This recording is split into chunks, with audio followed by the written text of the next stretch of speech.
함께 우리 신앙을 고백하시겠습니다. 나는 전능하신 아버지 하나님 천지의 창조주를 믿습니다. 나는 그의 유일하신 아들 우리 주 예수 그리스도를 믿습니다. 그는 성령으로 잉태되어 동정녀 마리아에게서 나시고 본디오 빌라도에게 고난을 받아 십자가에 못 박혀 죽으시고 장사된 지 사흘 만에 죽은 자 가운데서 다시 살아나셨으며 하늘에 오르시어 전능하신 아버지 하나님 우편에 앉아 계시다가 거기로부터 살아있는 자와 죽은 자를 심판하러 오십니다. 나는 성령을 믿으며 거룩한 공교회와 성도의 교제와 죄를 용서받는 것과 몸의 부활과 영생을 믿습니다. 아멘. 찬송가 348장을 찬양하시겠습니다. 348장입니다.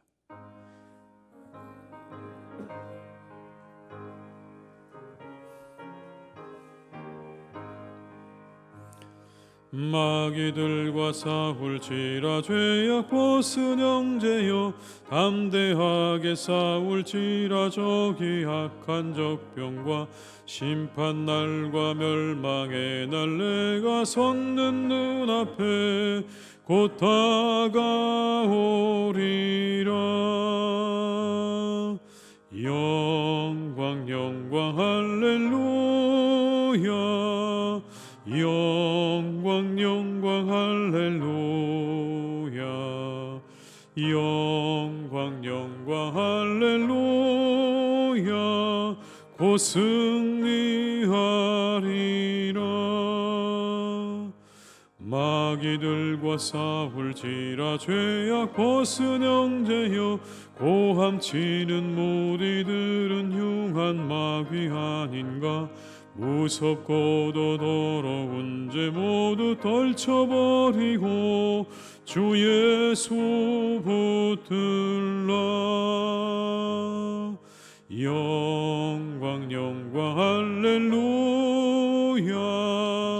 영광 영광 할렐루야.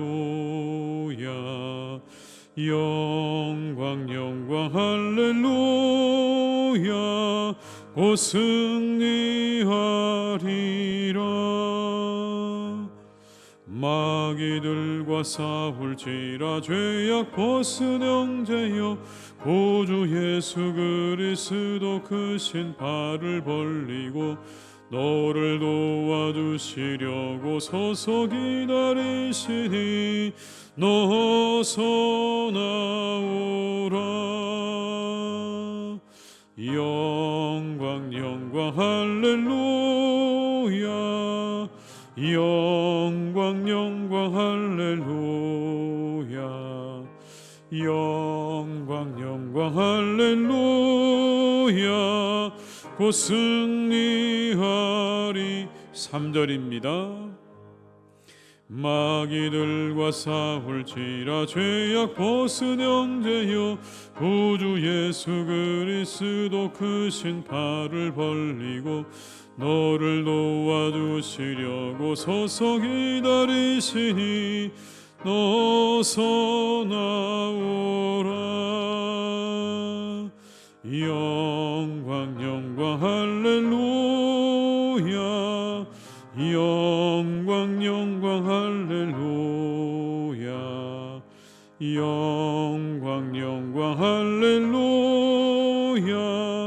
곧 승리하리라.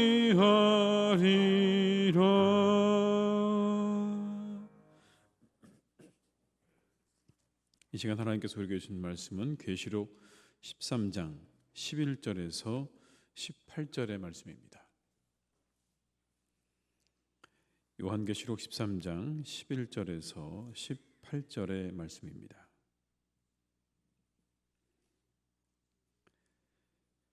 요한계시록 13장 11절에서 18절의 말씀을 함께 봉독하겠습니다. 내가 보매 또 다른 짐승이 땅에서 올라오니 어린 양들이 두 뿔이 있고 영처럼 말을 하더라. 그가 먼저 나온 짐승의 모든 권세를 그 앞에서 행하고 땅과 땅에 사는 자들을 처음 짐승에게 경배하게 하니 곧 죽게 되었던 상처가 나은 자니라. 큰 이적을 행하되 심지어 사람들 앞에서 불이 하늘로부터 땅에 내려오게 하고 짐승 앞에서 받은 바 이적을 행함으로 땅에 거하는 자들을 미혹하며 땅에 거하는 자들에게 이르기를 칼에 상하였다가 살아난 짐승을 위하여 우상을 만들라 하더라. 그가 권세를 받아 그 짐승의 우상에게 생기를 주어 그 짐승의 우상으로 말하게 하고 또 짐승의 우상에게 경배하지 아니하는 자는 몇이든지 다 죽이게 하더라. 그가 모든 자 곧 작은 자나 큰 자나 부자나 가난한 자나 자유인이나 종들에게 그 오른손이나 이마에 표를 받게 하고 누구든지 이 표를 가진 자 외에는 매매를 못하게 하니 이 표는 곧 짐승의 이름이라 그 이름의 수라. 지혜가 여기 있으니 총명한 자는 그 짐승의 수를 세어보라. 그것은 사람의 수니 그의 수는 666이니라. 아멘.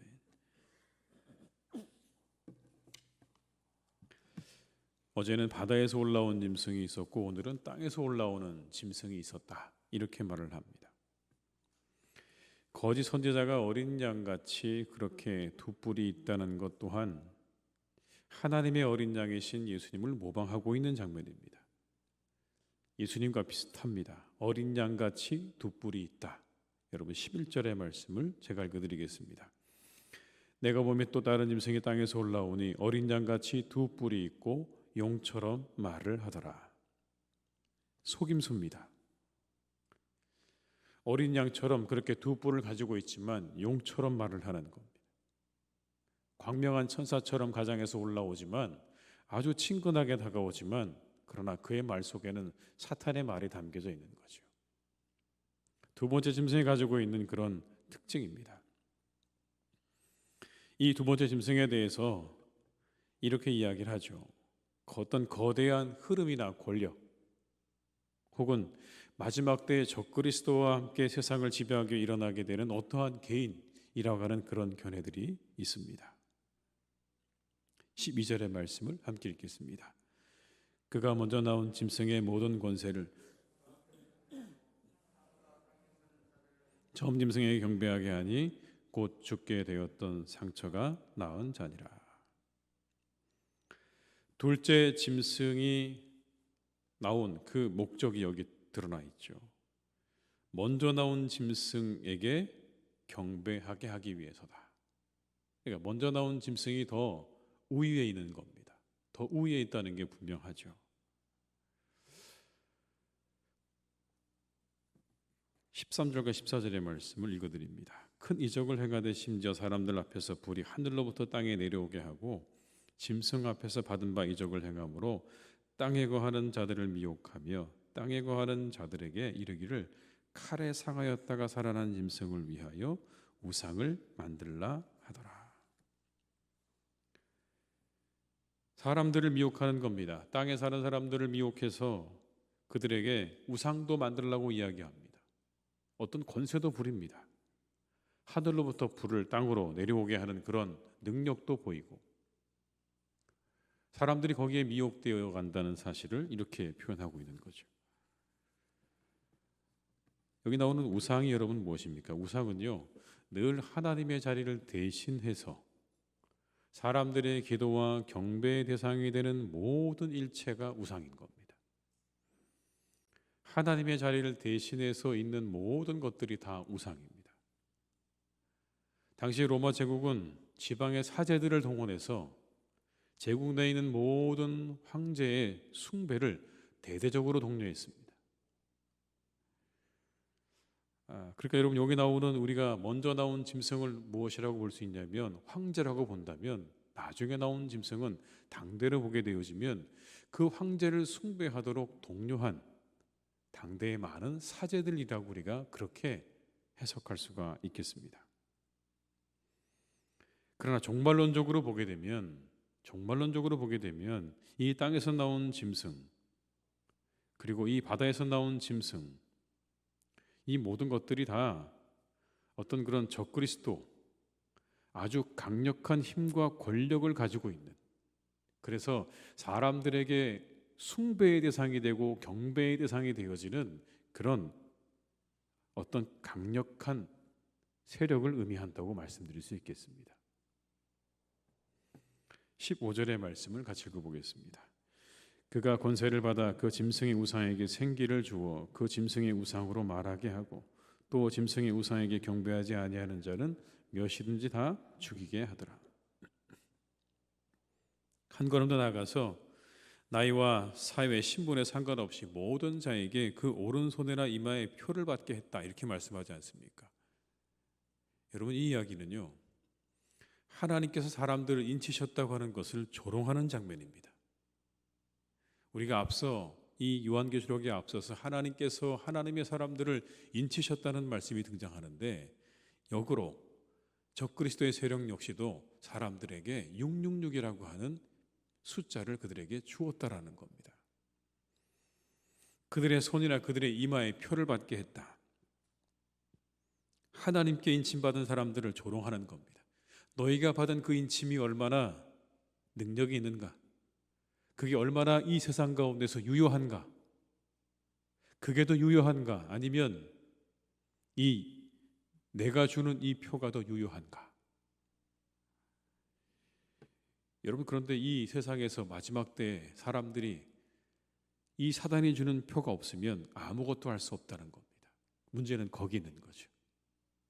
하나님의 인침은 당장에는 아무런 효력이 없는 것처럼 보입니다. 왜냐하면 이 사단이 준 표를 받지 않으면 아무런 경제적인 활동도 할 수 없고 이 세상에서 살아가기가 너무나 힘들기 때문에 그런 겁니다. 여러분, 16절과 17절의 말씀을 함께 읽어보겠습니다. 그가 모든 자 곧 작은 자나 큰 자나 부자나 가난한 자나 자유인이나 종들에게 그 오른손이나 이마에 표를 받게 하고 누구든지 이 표를 가진 자 외에는 매매를 못하게 하니 이 표는 곧 짐승의 이름이나 그 이름의 수라. 매매를 못하게 한다고 되어 있지 않습니까? 경제적인 활동을 하지 못한다는 의미인 거죠. 때로 어떤 사람들은 그래서 이걸 바코드라고 이야기도 했습니다. 바코드다. 사람들이 우리가 흔히 찍고 있는 바코드가 바로 이거다라고 이야기도 했는데, 어찌됐든 여러분, 이 표를 받는다고 하는 건 사단에게 복종한다는 걸 의미하는 거고, 그걸 거부한다는 건 하나님에 대한 충성을 의미하는 그런 때가 있다는 거죠. 만약 그래서 여러분, 이 매매를 하지 못하게 된다면 그 이후에 겪게 되어질 일은 너무나 뻔하죠. 그건 바로 경제적인 파산, 그리고 방황, 그리고 기아에 처해지는 겁니다. 이 마지막 때 짐승의 표가 없이는 어떤 물건도 사거나 팔지 못한다. 즉시 구분할 수 있는 거예요. 그 표가 666이라는 숫자라는 겁니다. 여러분, 이 666이 그러면 과연 무엇을 의미하는 걸까요? 당대에 의하면, 당대에 요한계시록에 쓰여진 당대의 666은 도미티안 황제를 가리킨다고 제가 말씀드린 적이 있습니다. 기독교를 대대적으로 탄압하고 핍박하는 도미티안 황제가 당대 666입니다. 그렇다면 이제 말세 지말의 666은 과연 무엇인가? 그건 이런 거죠. 예수 그리스도의 사역을 망치고 사람들을 하나님으로부터 멀게 하려고 고안되어진 전 세계적인 악을 상징하는 겁니다. 하나님으로부터 사람들을 멀게 만드는 모든 것들을 다 가리켜서 666이라고 우리가 그렇게 부를 수 있는 거죠. 예를 들면 이런 겁니다. 우리 시대 여러분, 돈이죠. 돈, 물질. 이미 물질은 우상이 되어 버렸습니다, 여러분. 이 본문에 나오는 것처럼 우상으로 만들라라고 하고 그렇게 이야기했는데 그 말처럼 우상이 되어 버렸어요. 물질만큼 세상에 중요한 게 없습니다. 하나님의 자리에 물질이 있죠. 그건 우리 모두가 부인할 수 없는 현실입니다. 이와 같은 것들입니다. 그런데 그걸 무시하면 하나님이 더 위에 있다고 말하거나 하나님이 더 중요하다고 말하는 순간 사람들이 그들을 향해서 바보 취급을 하죠. 돈이 최고라고 말하지 않습니까, 여러분? 심지어 우리가 믿는 믿음을 가지고 있는 사람들 사이에서도 종종 우리가 하는 말 가운데 하나가 그런 겁니다. 돈이 가장 최고라고 이야기하죠. 여러분, 이런 것들입니다. 하나님의 자리에 대신하고 있는 것들. 그것들이 하나님의 자리를 대신하고 하나님께 드려야 할 경배와 하나님께 드려야 될 마음들을 다 빼앗아가는 그런 세상이 될 것이다 라는 의미겠죠. 또 이런 것들이 아니겠습니까? 이성과 과학과 합리성이 지배하는 세상. 여러분, 좋아 보이죠? 그럴듯해 보입니다. 그런데 이 세상에서 믿음을 가진 사람들은 바보 취급당하기가 쉽습니다. 너희들이 말하고 있는 그 모든 성경에 나오는 내용들을 증명해 보라. 이성적으로 설명을 해보고 과학적으로 증명해 보라고 말하면 우리는 그것을 행할 능력이 없습니다. 이렇게 이 세상이 과학과 이성과 합리성으로 가득 차게 되어졌기 때문에 이제 우리가 가지고 있는 이 믿음이 어리석은 일처럼 취급당하기도 합니다. 여러분, 이런 것들이죠. 이것을 받아들이지 않으면 손해가 나는 어떤 것들, 돈이 가지고 있는 힘과 가치를 받아들이지 않으면 손해가 납니다. 세상이 가지고 있는 그런 합리성과 이성과 과학이라고 하는 그 가치를 받아들이지 못하면 이제 우리에게 손해가 나는 그런 세상으로 점점 가게 된다는 거죠. 어리석은 사람 취급당하고 바보 취급당하고 믿음을 가지고 있는 것 자체가 참으로 시대에 뒤떨어진 사람처럼 그렇게 여겨질 때가 오게 될 것이다. 여러분, 이미 와 있죠. 우리의 청년들을 보십시오. 어떤 분이 그런 이야기를 하시더라고요. 새로 들어오는 의사, 신입 인턴들을 불러서 옛날에는 그 중에 믿음을 가진 사람이 누구인가라고 물으면, 교수님이 물으면 10명 중에 4명 정도는 되었다고 합니다. 4명이 손을 들고 내가 예수님 믿습니다라고 이야기했다는 거예요. 근데 최근에는 10명 중에 1명을 찾아보기가 어렵답니다. 그런데 그 1명이 용기 내어서 손을 들고 내가 예수님 믿습니다라고 말을 하면 나머지 9명이 그를 바라보는 시선이 마치 이와 같다는 거예요. 아직도 교회를 다니는가? 아직도 믿음을 가지고 있는가라고 하는 그런 시선으로 그를 바라본다는 겁니다. 현직 교수님이 해준 이야기입니다, 여러분. 그 장면을 보고 본인의 마음 가운데 참 큰 염려가 생겼다는 거예요. 예전에는 4명 정도였는데 이제는 1명이고 그 1명조차도 다른 사람들이 바라보는 그 시선을 견뎌내야만 하는, 뭔가 시대에 뒤떨어져 있는 것 같은 것처럼 여겨지는 그 눈을 견뎌내야만 하는 시대가 벌써 우리에게 다가왔다는 거죠. 여러분, 이런 것들입니다. 666은 어떤 그러한 우리가 눈으로 보이는 바코드나 이런 게 아니라 온 세상을 지배하고 있는 이와 같은 거대한, 우리를 짓누르고 있는 악한 것들을 의미하는 거죠. 우리를 하나님으로부터 멀어지게 만드는 모든 사상과 모든 세상의 흐름과 그 모든 것들이 바로 666입니다. 그걸 받아들이지 않으면, 그걸 인정하지 않으면 어리석은 사람으로, 시대에 뒤떨어진 사람으로 취급받아서 더 이상 그 사회에서 살아갈 수 없는 그 무언가를 의미하는 것이죠. 그러나 여러분, 너무 염려하지 마십시오. 성경은 이렇게 말씀합니다. 666이다라고 이야기합니다. 666. 완전수가 뭐라고 말씀드렸죠? 여러분, 완전수가 3, 4, 7, 10. 이게 계시록에 나오는 완전수입니다. 그러면 6은 뭐죠? 완전수 7에 하나 부족한 숫자입니다.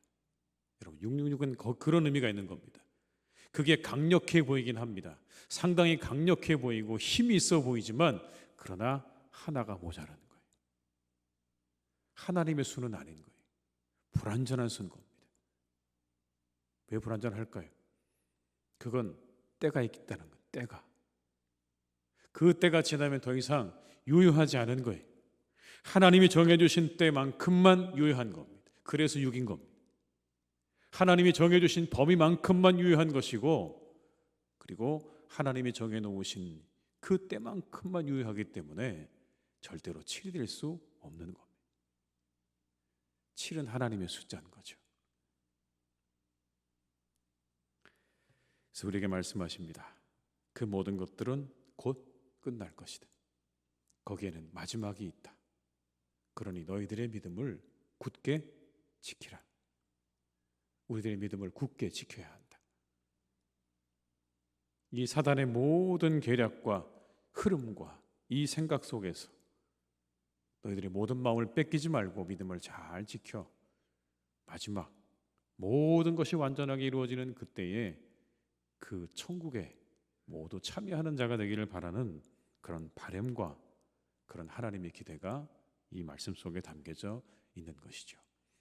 이 시대 가운데 우리 살아가는 교우 여러분, 마음을 잘 지키시고 믿음을 잘 지키셔서 세상의 이 악한 흐름으로부터 우리의 믿음을 잘 지킬 수 있는 그런 믿음의 사람들이 다 되시기를 주님의 이름으로 축원합니다. 기도하시겠습니다.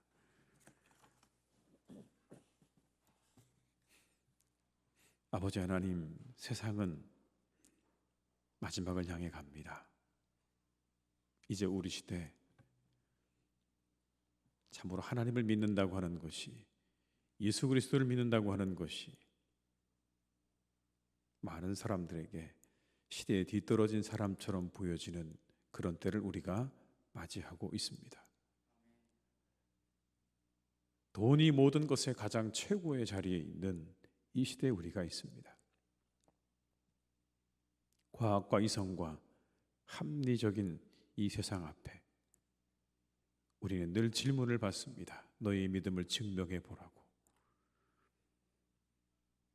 하나님, 그런 압박과 그런 협박과 그런 짓눌림 속에서 이제 우리는 우리의 믿음을 유지해 가야 하는 때가 우리에게 다가왔습니다. 주님, 그러나 우리에게 말씀하십니다. 그때에도 그 믿음을 지키라 말씀하십니다. 그렇게 두 짐승이 세상에 나와서 온 세상을 어지럽히고 믿음의 사람들을 핍박하고 어렵게 만들고 온 세상을 마치 떡 주무르듯이 주무르는 그런 세상이 된다 할지라도 너희들은 믿음을 지키라 하신 그 말씀을 우리가 가슴 깊이 새기고 이때 하나님, 우리가 가져야 될 믿음이 어디 있는가, 우리가 가져야 될 믿음이 무엇인가 다시 한번 확인하고 앞으로 나아가는 우리의 성도님들이 되게 하여 주시옵소서. 하나님의 자리에 혹 다른 것이 자리하고 있지는 않은가, 하나님, 우리가 다시 한번 생각해보고 또 우리를 돌이켜보게 하여 주옵시고, 진정으로 이 세상에 많은 것들이 내가 절하고 있지는 않은지, 그것을 받기 위해서, 이 세상의 인정을 받기 위해서 내가 그렇게 살아가고 있지는 않은지 다시 한번 돌이켜보게 하여 주시옵소서. 짐승의 표를 받기 위해서, 666을 얻기 위해서 우리의 믿음을 혹시 저버린 일은 없는지 하나님, 우리를 지켜주시기를 간절히 기도합니다. 이런 때에 우리가 더욱더 믿음을 가지게 하시고 우리의 믿음이 하나님께 인정받을 만한 믿음이 되게 하여 주시옵소서. 그 믿음을 우리가 위해 기도하게 하여 주옵시고 그 믿음을 얻을 수 있기를 간절히 빌고 원합니다. 세상의 인정이 아니라 하나님께 인정받는 믿음의 사람들이 되기를 우리가 갈망하고 원하는 우리 모두가 되게 하여 주시옵소서. 우리는 세상 따라가는 사람이 아니라 하나님 따라 살아가는 사람들이고 주님 따라 살아가는 사람인 것을 기억하게 하시고 우리가 오늘도 그 길에서 벗어나지 않도록 우리를 다시 새롭게 하고 다시 하나님의 말씀으로 다잡아 우리가 살아가는 복된 날이 되기를 간절히 원하오니 주님, 오늘도 우리에게 은혜를 내려 주시옵소서. 아버지 하나님, 오늘은 또 우리 사랑하는 어르신들과 함께 효도 관광을 가는 날입니다. 하나님이 함께 두셔서 그 모든 일정 가운데 주님 은혜를 베풀어 주시기를 간절히 기도합니다.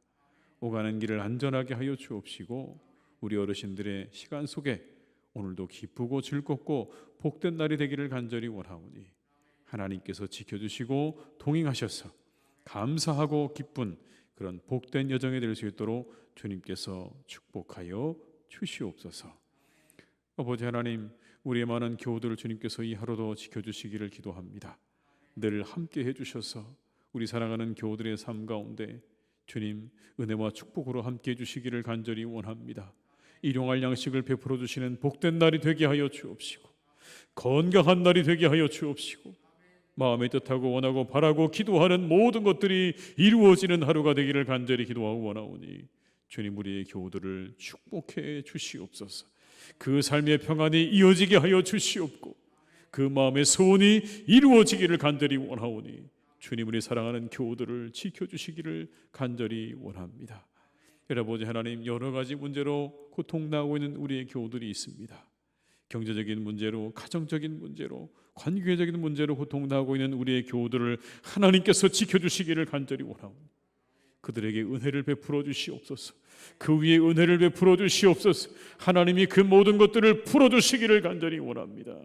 주님, 역사해 주시고 우리의 삶 가운데 맺혀진 모든 것들이 풀려지는 은혜와 역사가 있게 하여 주시옵소서. 하나님, 우리의 교우들 가운데 여전히 교회로 돌아오지 못하고 있는 이들도 있습니다. 하나님께서 그들의 발걸음을 이곳으로 인도해 주시기를 간절히 원합니다. 이곳으로 인도하여 주시옵소서. 그 길을 활짝 열어 주시옵소서. 하나님께서 길을 열어 주셔서 하나님의 전에 돌아와 함께 예배하며 기쁨으로 교제하며 그 신앙생활을 잘 이어나갈 수 있도록 주님 역사하여 주옵시고, 하나님, 믿음이 떨어진 이들을 주님께서 기억하셔서 그들의 영혼 가운데 하나님이 함께해 주시기를 간절히 원합니다. 그 믿음을 잃지 않도록 주님 인도하여 주시옵소서. 그 믿음을 잃어버리지 않게 하여 주시옵소서. 이 약한 세대 가운데 사단이 우는 사자처럼 먹이를 찾아다니는 이때 아버지 하나님, 우리 사랑하는 교우들을 지켜주셔서 믿음에서 떨어지는 자가 없게 하여 주시옵고 그 믿음이 다시 새로워지고 다시 하나님 회복되어지는 은혜가 있기를 간절히 원하오니 주여, 우리의 교우들 한 분 한 분 다 지켜주시고 인도해 주시옵소서. 하나님의 교회를 축복하셔서 하나님, 이곳이 은혜의 자리가 되게 하여 주옵시고 축복의 자리가 되게 하여 주옵소서. 이곳에 오는 자마다 은혜를 얻고 가라앉은 심령이 채워지고 축복을 얻고 돌아가는 교회가 되기를 간절히 원합니다. 하나님, 우리 교회를 축복해 주시고 날마다 함께해 주시옵소서. 주님, 역사하여 주시옵소서. 아버지 하나님, 온 세상을 주님께서 인도해 가시기를 간절히 원합니다. 참으로 하나님, 온 세상을 우리가 볼 때마다 세상은 참으로 고통이고 세상은 수고이고 그리고 세상은 참으로 우리에게 많은 어려운 것들을 가져다주는 것을 보게 됩니다. 이 모든 것들이 다 인간들의 죄 때문인 것을 우리가 압니다. 주님, 이것을 위해 기도하오니 전쟁이 있는 곳에, 분열이 있는 곳에, 억압이 있는 곳에, 고통이 있는 곳에 하나님 함께 하셔서 그 모든 것들이 사라지게 하시고 소멸되게 하시고 하나님의 샬롬이 그 땅 위에, 그들의 영혼 위에 임하는 역사가 있게 하여 주시옵소서. 하나님, 우리 사랑하는 수험생들을 기억하셔서 마지막까지 최선을 다하고 열심으로 준비한 결과를 얻을 수 있도록 주님께서 끝까지 최선을 다하는 마음과 좋은 컨디션을 하나님께서 유지하도록 우리의 사랑하는 자녀들에게 은혜와 축복을 허락해 주시옵소서. 이 하루도 모든 것 주님께 부탁드리오니 우리와 함께 하시기를 간절히 원하옵고 예수님의 이름으로 기도드립니다. 아멘. 각자 이 자리에서 계속 기도하시겠습니다.